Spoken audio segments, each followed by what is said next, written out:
రాజు తలచుకుంటే దెబ్బలకు కొదవా అంటారు. ఇప్పుడు ఇండస్ట్రీలో దిల్ రాజు తలచుకుంటే డేట్స్ కు కొదవా అన్నట్టుగా మారింది పరిస్థితి.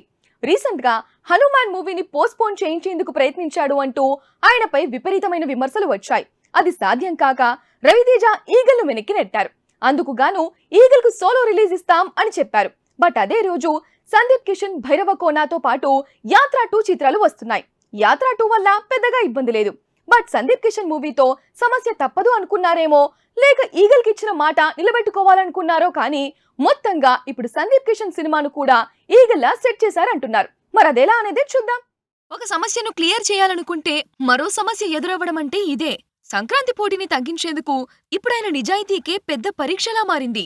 సంక్రాంతి టైంలో విడుదల కావాల్సిన రవితేజ ఈగల్ ను ఫిబ్రవరి 9th కి పోస్ట్పోన్ చేయించారు. అప్పుడా చిత్ర నిర్మాతలకు సోలో రిలీజ్ ఉండేలా చూస్తాం అని మాటిచ్చారు. అది ప్రెస్ మీట్ పెట్టి మరీ చెప్పడంతో దిల్ రాజు లాక్ అయిపోయాడు.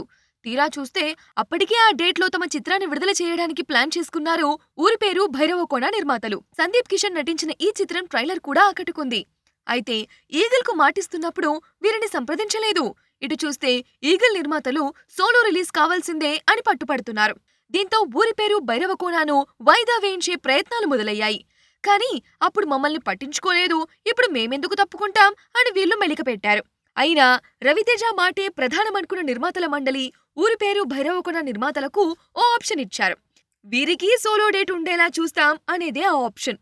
ఈ మేరకు ఈ చిత్రాన్ని ఫిబ్రవరి 16న విడుదల చేసుకోమని చెప్పారట. బట్ అదే డేట్ లో already Gopichand Bhimaa, Varun Tej operation valentine release date announce చేసి ఉన్నాయి. వీరిలో భీమా పోస్ట్పోన్ చేసుకునే అవకాశాలున్నాయి. బట్ ఆపరేషన్ వాలంటైన్ ఇప్పటికే నవంబర్ నుంచి ఫిబ్రవరికి వచ్చింది. మరి వీళ్ళు దిల్ రాజు అండ్ టీం చెప్పే మాట విని ఊరి పేరు భైరవకోనకు సోలో రిలీజ్ ఇస్తే ఓకే. లేదు వీళ్ళు కూడా మళ్లీ కొత్త కోరికలు కోరితే ఇదో అంతులేని ప్రహసనంగా మారుతుంది. నిర్మాతల మండలికి ఓ కొత్త తలనొప్పిలా మారుతుంది. ముఖ్యంగా ఈ మొత్తంలో సెంటర్ పాయింట్ గా కనిపించేదే దిల్ రాజు. అన్ని వేళ్లు తన వైపే చూపుతారు. అంచేత దీనికి ఇప్పటికైనా ఓ పర్ఫెక్ట్ ఎండ్ కార్డ్ వేస్తే బెటర్.